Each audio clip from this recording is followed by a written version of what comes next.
Amelia, Adair here. I hope you're feeling well and doing well. And we're back with a great episode of Shining Souls. And we have a special guest here today, NotABoiDj. You heard that right. NotABoiDj. And we're going to dive into some great conversation and soul healing to follow up. So, NotABoiDj, how you doing, love? I'm wonderful. It's great to have you. And we're going to just learn a little bit about you. Who are you? How did you start DJing? And we'll start there. Okay. Yeah. That's a lot. Okay. So, how did you start DJing? Oh, man, that's funny. So, my oldest daughter played the ukulele.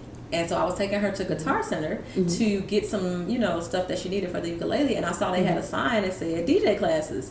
And I was like, Right. I just got my income taxes. I should do something responsible with my money. And so I literally signed up and took the classes. And then I was like, okay, I like this. And it just took off from there. Well, I wouldn't even think they have classes for DJing. You never know. Wow. So this was your hometown where you originally from?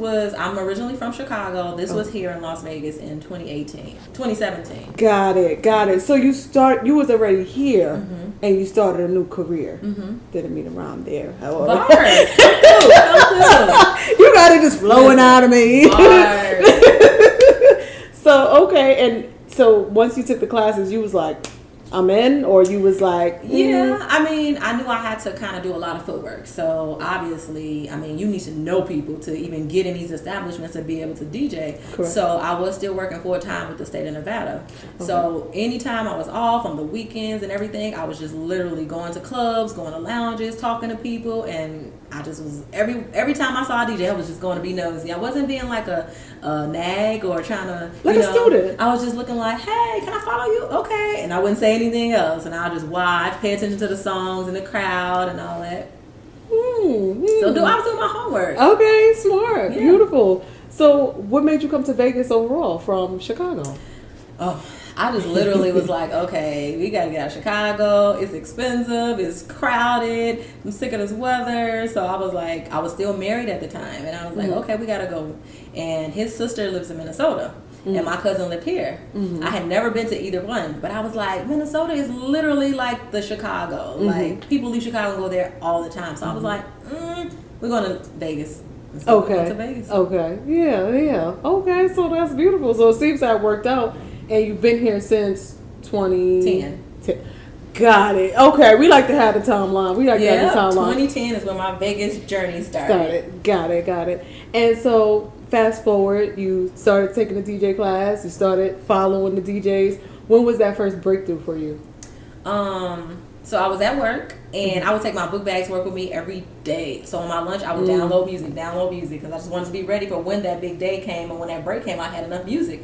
And so my uncle, well, he's like an uncle, called me and was like, hey, when you get off work, can you come to the Thunderbird Lounge? And I was like, okay. He's like, yeah, I got a DJ here that works for the radio station, and I'm gonna let you DJ for him. And I was like, okay. Right. So I went, and DJ Thump I was like, can I DJ? He's like, I don't know, can you? I was like, say less. And I got up there and I started DJing. He was like, okay.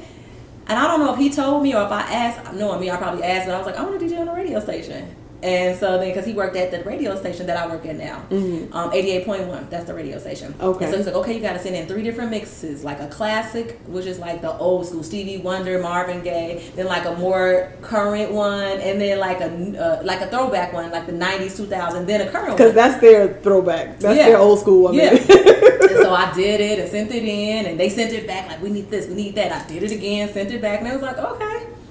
And so that's how I got on with the radio station. Okay. And so did you expect that turning point at any point, or did it just happen for you?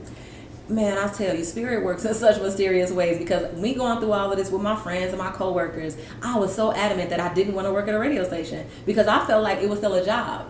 I just thought I would be this DJ from time to time when I wanted to. But I knew DJing at a radio station would be Monday through, or, certain times, certain this, certain that. And it was, but at the same time, because it's not a commercial station, which is commercial where they play a ton of Cardi B, a ton of Drake, a ton of that. This is a public radio station, so I can kind of play what I want. So it gave me that creative freedom, which is what I needed. So I was like, okay, all right, this works. So yeah. Okay. Yeah. Yeah. We listening because it's very interesting. Because I'm when I hear your name, it automatically makes me assume. Okay, did you say not a boy DJ? Because DJs are usually men, and you like took that empowerment of women. Like, what made you create not a boy DJ as your whole DJ platform? You know, like name. It was so many things. So obviously, yes, most DJs are men. So that was like, I could play on that. That's cool. Right. But then it was around a time where I feel like there was this big controversy between the whole transgender thing, and you need to let them know if you're not a man or if you're not a woman, because that's how you can get killed. It was a lot of that stuff happening. You know, like a man that's transgender would date another man and not tell him. You know, so I was like, I'm gonna just let people know I'm not a boy. So don't ask. It's no confusion. It's no question. You know right away. And then another component to it was, growing up, I was a tomboy. I grew up around all boys. I was always playing sports and fighting with them. And when I became more like puberty, 13, 14, when I would do certain stuff, my cousins would be like, you can't do that, you're not a boy.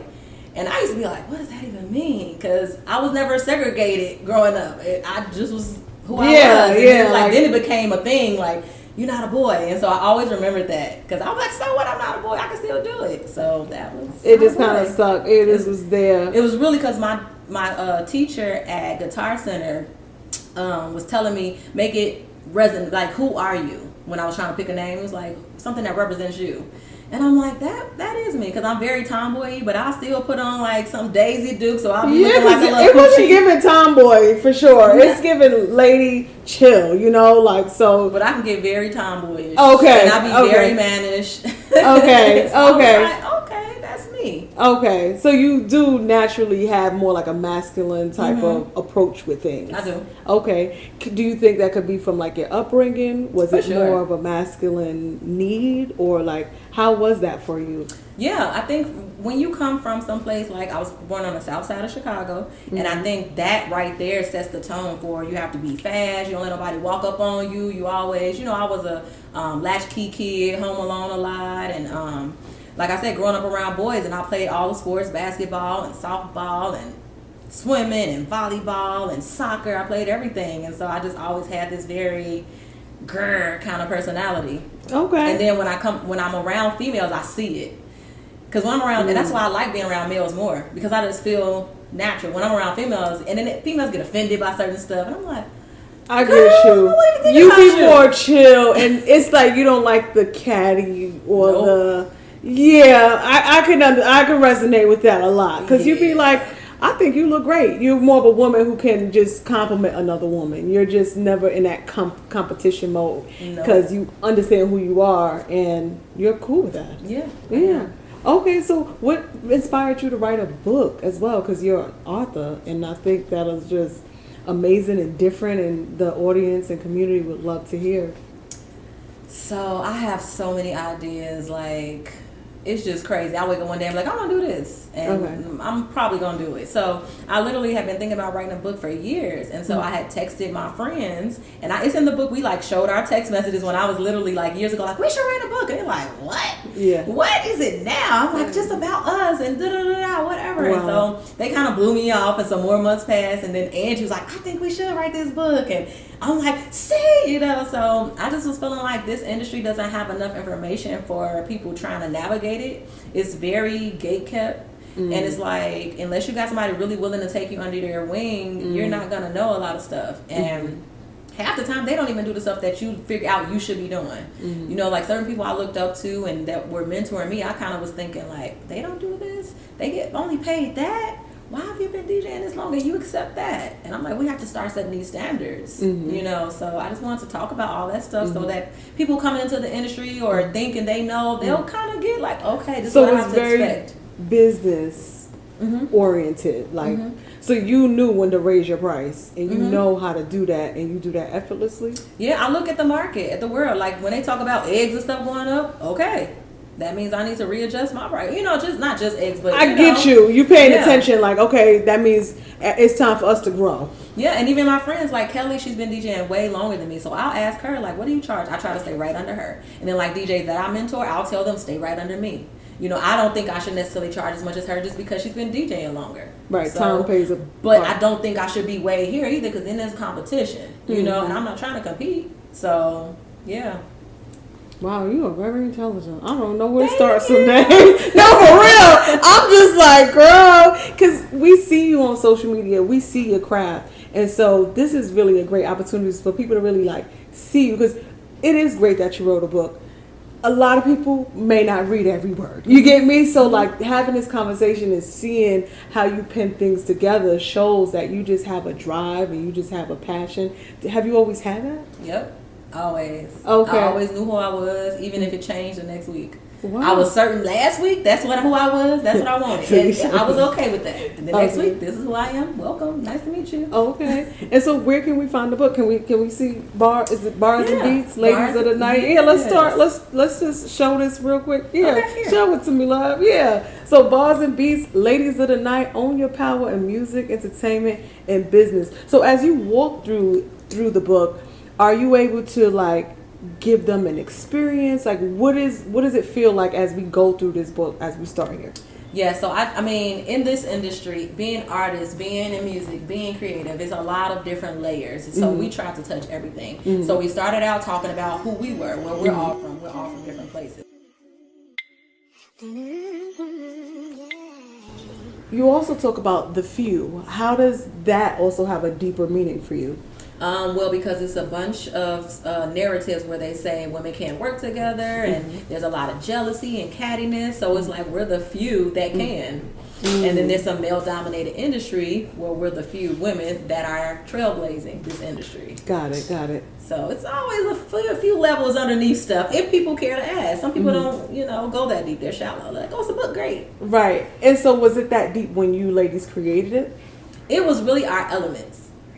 It was fire, earth, and wind. Because that was very obvious. Right. And it just happened to say that word. Yeah. And I was just like, let's go with it. Yeah. So where are you being led? Like, who are you being led by? Are you more spiritual? Are you more, like...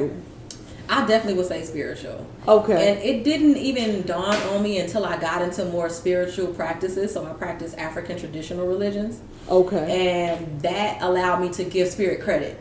But I've always just moved and just did stuff. So rewind us. So you ain't gonna just drop that on us. Okay. So when you say because it's practiced silently, like I feel like people know about it. However, it's not a lot of vivid information. So how did you get introduced? So one of my god sisters, so in African traditional religions, we call each other god sisters and god brothers. So like in church, you say the congregation, or that's how your church people talk to each other. So my god sister, and she wasn't my god sister then, had told me about it. She was telling me about Ifa, and I was like, what? She's like, oh, I have godparents, I'm gonna take you to get a reading and blah blah blah. And I was like, what? Reading is a form of divination, just like tarot, but they don't use the tarot. Okay. Okay. Yeah. But that's more esoteric, more pagan, more colonized. Right. Divination is another form of that, but just differently tools.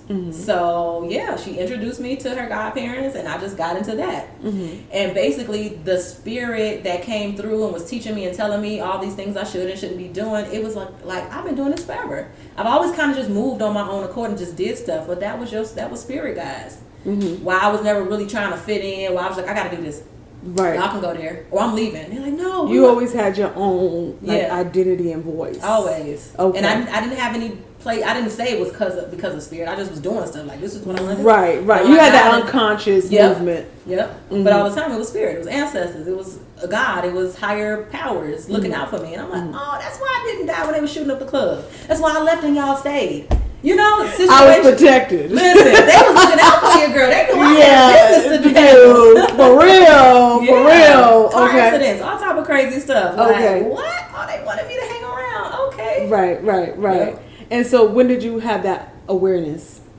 So I got into the tradition in 2019. So it was right around about the time I was in my DJing journey. And so many other doors started opening up the deeper I got into my spirituality and being disciplined and obedient, because in that tradition you have something called taboos. So some things you just can't do. Okay. So my taboo is eggs. So wait, I don't understand what they like do. Is it a sign? Like, no, when you get readings, your godfather will say, hey, your taboo is eggs. Okay. And when I say I'm an egg person, I eat every kind of type. Boiled, deviled, fried, scrambled, sunny side up. And this eggs and everything. So that was. I can eat eggs and stuff like pies and cakes that I can't see. Right. But like stir fried rice, take them eggs out, honey. Take them eggs out. So and I think it's more about the discipline. How disciplined are you? And all my life I struggle with discipline. I don't like authority. Don't tell me what to do. So I think it's more about the discipline. So I haven't eaten eggs in years, and I'll be looking like, ah. And still to this day, no eggs. And so you ain't even complaining about the prices. I look at people like, maybe that's your taboo. You need to get a reason because y'all stressing and I'm cool for real. Yeah. Okay. And so were you raised in like a 2-parent home? Because you said it was your godfather. Godfather is what we call the preacher, the pastor. Got you. Yep. Got you. So it's your more like spirit family. Yep. Got it. So bring us to your family wise, who raised you? Like, were you raised in a 2-parent home? What pushed you in that direction? So I was the youngest from my mother. I have an older brother. I was the oldest from my father. I have a younger brother and younger sister. So I was like the youngest, the oldest, and the middle child. Wow. So you were the few too. Hey, listen, my life is about all the few situations. Yeah, okay. And so I think my mom and dad broke up when I was about 6. So then, of course, the traditional, I stayed with my mom, went with my dad on weekends. But I was the only child until I was about 8 with him. So I was his little boy. So we was watching basketball, going to Jordan games. I was wearing Jordans. I learned how to swim. I learned how to fish. I learned how to do all the boy stuff. And so my mom was a singer. And my mom was very prissy, very. So she had me in modeling school wearing the cute dresses and all, and I'm out there trying to run with the boys and stuff. So my mom so when you with your mom, you put on a dress. Yes. When you with your dad, you put on the cap. Yes. So I had the dualistic, and then just being around my mother with her auditions and rehearsals, and back then, they were in bands and stuff. So I'm all the drums and the clarinets and every instrument you could think of. So I grew up in the music world. So that's my upbringing. And I talk about all of this in the book. Okay. Okay. So I'm just having you bring us through the book. But this is like more interesting about you as well. So that is great that you each were able to put a little bit of your story in the book, even though it's about business and bars, like music, you're able to still kind of showcase who you are as an individual. Just to show that you can be whoever or from wherever. Whatever is for you is for you, and if it's in you, it's in you. So it doesn't matter if you came from both my parents were performers. You could be whatever. Your parents could have been farmers. You could still be successful, entrepreneur, and all of that. So as you DJ, do you just give them a couple words before? Because I know it sounds funny because you spitting so much beautiful gems. It just seems natural for you. So is that something? I feel like this is a trick question. Who are you talking to? No, it's not. Doing some research. I'm just very great at who I'm talking to. Okay. So DJs, in my opinion, should never talk. However, in this industry, they try to make it seem as if, DJ got to jump on a mic and convince people to dance, beg them to, rock. That's not me. Because I don't want that type of crowd. I want you to come out to really enjoy yourself. It's not my job to make you feel better because your baby daddy ain't no good. I'm trying to just make everybody feel good. If you got ulterior motives, I'm not responsible for that. So I don't talk at all. And that's why we have the MC. I have plenty of MC friends and hosts. I will call them and put them into the budget. Oh, you want a DJ? Do you need a host? I got you. Let me call Angie. I ain't saying nothing. I'm going to play some good music. I'm not going to be scratching. I'm not going to be burr, burr, burr, burr. I want you to dance and enjoy the music. So you give them a new type of DJ style where it's just, for real, because girl, you're blowing us away. So you just kind of, like you said, you didn't even, so what did you learn in DJ class? They definitely don't teach you how to talk to nobody. Right, They didn't even teach us I feel like they should have taught us the engineering part. That's what I'm saying. They didn't do that either? No, because when you go in there, everything is set up. But I felt like, oh man, they should have taught us, like, here, plug up all of this stuff so you know how to do it. Yeah, that's what I thought you kind of, you've been learning as I go. And YouTube University. Yeah. You know what? I've been hearing about YouTube University. Listen. We all graduates at this point. Okay, beautiful. So back to being raised in your home. You were one parent, two parent? Well, two parent up until I was about 6. Then it was one parent. Then you went separate like that. And was you more with your mom or with your dad, or you just kept them? Okay. So you feel like we still didn't answer the question of how you were led to the spiritual growth. The spiritual growth, like I said, really didn't happen until about 2019 when I got introduced into the African religions. Okay. Because I grew up, my father's an Orthodox Catholic. My mom's more Baptist and Christian. So I got baptized. I was all in the church singing all the songs, but I was with my dad going to Catholic church, singing the hymns, kneeling down, letting the Father put the cracker on your tongue, all that stuff. But when I got 18, I was like, I'm never going to church again. And I didn't. Right. Yeah. So you took it more of a individual. Like, God is not just in these places. The Spirit is working within us and around us. And that's what you use to lead you to this point, along with your intelligence. Yeah, I would say I pray for wisdom and discernment every day. Correct. Yeah, so I think definitely my intelligence. We were very competitive growing up, like all of my cousins. So you have to be the best at everything. My mom was very, if it's not an A, it's an F. So it was always in honors. I got all type of award. I had to. It was like, why are you getting a B? What's wrong with you? Yeah. So, you'd be like, I'm an A student. Yeah, that was. So now in my adult life, it's kind of just natural for me to be good at stuff. And I'm very scholarly like. So even when I wrote the book, I started going into the statistics of, women and how it is around the world. And I was like, oh my God. So you were able to kind of learn more and share. Yeah, for sure. Because I was like, why doesn't anybody talk about this or anybody know about this? Because I didn't know. I wasn't writing a book to start a movement. So like when we go places and people are like, oh, this book is so needed, this movement. I'm like, what movement? I'm not moving anything. I'm just writing a book, Okay. So it just became bigger. Okay. And so where are you guys now, the few? Like, where do you guys stand? We're still doing stuff. So we had an interview on a podcast like 2 weeks ago. We're going to be the 13th, so next Thursday at a business event speaking about us being business owners and writing a book. And we have another podcast interview, I think, Friday. So we're still trying to just do we want to do festivals, and host panels. And I want to put together a workshop even. So what these different festivals sometimes have workshops where you can teach certain skills and things like that. So just trying to do all the stuff that's needed, and I didn't realize it was needed. Okay. So are you a mom? Tell us more about your personal life. So just a little bit. I have 2 daughters.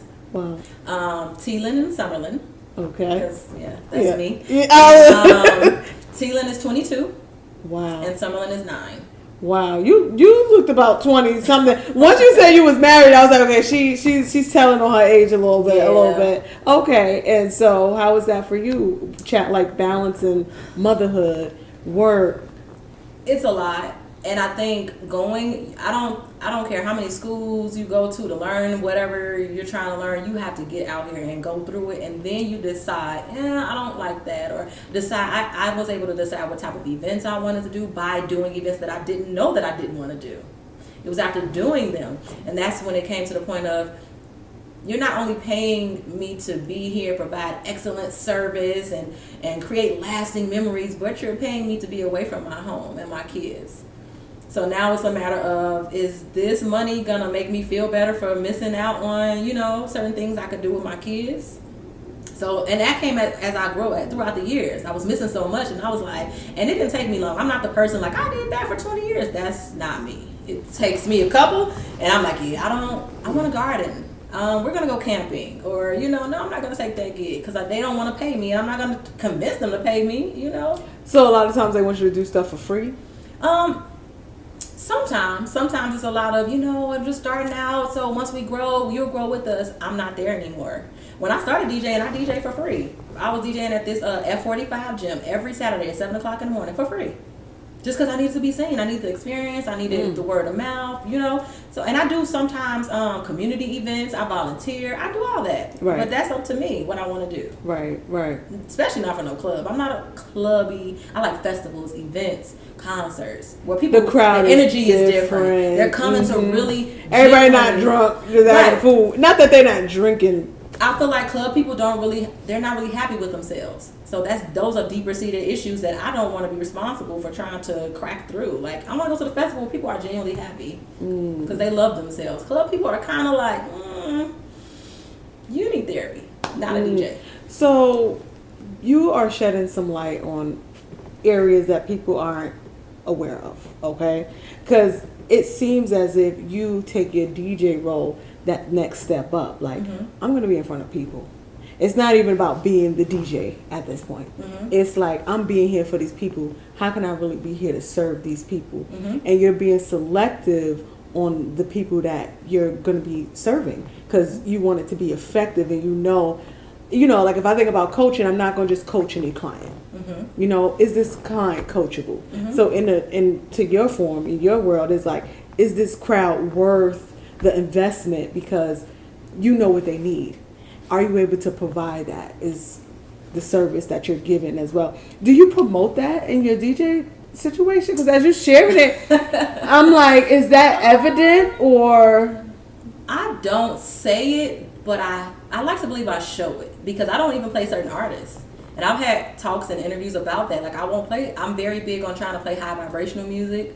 And there's so much music out here that we're hypnotized by and we don't even know it. So you're going to get cultured with me. I'm always going to play some reggae, some Afro beats. And I've been doing that since I started. Before Afrobeat became popular, I was doing it in 2018 and 2019. So I DJ for like the African festivals and things out here because they kind of respect me because they know I was, playing their music. The Africans, I really love them, and, we have a good relationship. So I really I don't care who you are. And that's where you're deep, we're rooted in. Yeah, I'm not playing certain artists that I feel like is doing a disservice to the listeners. And I'm okay with that.